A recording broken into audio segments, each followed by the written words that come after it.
So maybe if you can explain a bit how you got started and the role of digital technology in your career, at least at the starting point. Right. Good afternoon, everyone. Selamat. Thanks for coming here. When I first started, it's not a choice, it's more like a hobby and passion. I graduated as a 3D animator. I worked a few years professionally as a 3D animator until at that time a few friends started making short films.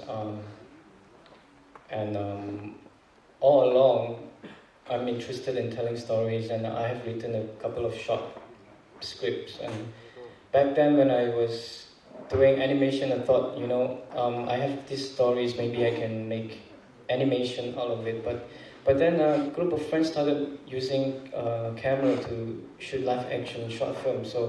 And I kind of joined them, and it was proven to be very much more easier than doing animation because the process of siapa animator kat sini? Ada yang pernah buat animation? Tak ada seekor pun kan? Tak ada seekor. It's really long process and it's not very straightforward. It's not like you point a camera to your subject and you push the record button and then you have a footage and then you put it together and you have a film. And then I realized telling story with a camera is much easier, and all I wanted to do is just to tell a story. So I found this medium. Back then tak ada DSLR ke, tak ada apa.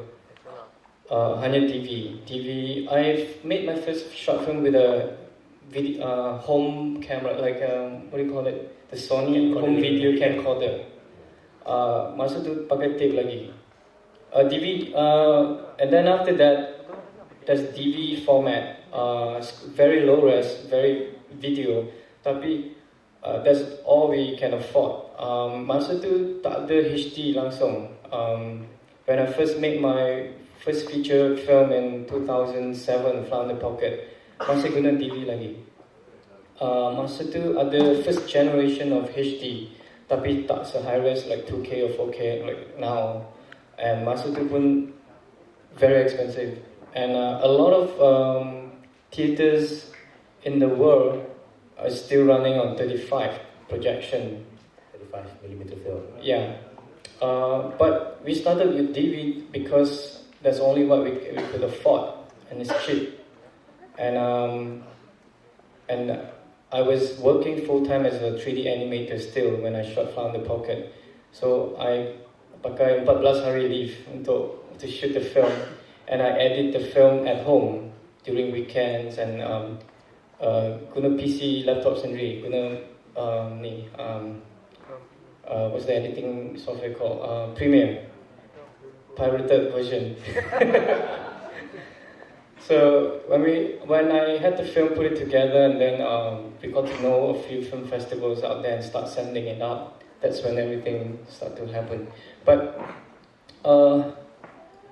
I think the digital technology, because without it, I wouldn't be here talking to you guys. And that was the starting, like a digital revolution back in that few years. And slowly, I think in early 2012 or 13, or 2011, and then you see the trend changing from film to digital entirely. Even big film festival like Cannes or Venice, which traditionally for so long, they accept only 35mm film reel. But they were changing their projection theater, and the whole of Europe, the cinemas are changing it to digital cinema too, meaning DCP, the end product is a DCP, and they project the film through DCP. And that's when everyone is using digital now to shoot film. This is DCP, I think it's short for Digital Cinema Package, right? So kita dapat filem kita, we give to the cinema a final product lah, yang untuk mereka tayangkan, and of course it has to be of a higher resolution and of a specific technical ni lah, daripada segi audio juga dan sebagainya, right? So it's very interesting. Thank you very much. Nick, you kind of, in a sense, you kind of got started a bit later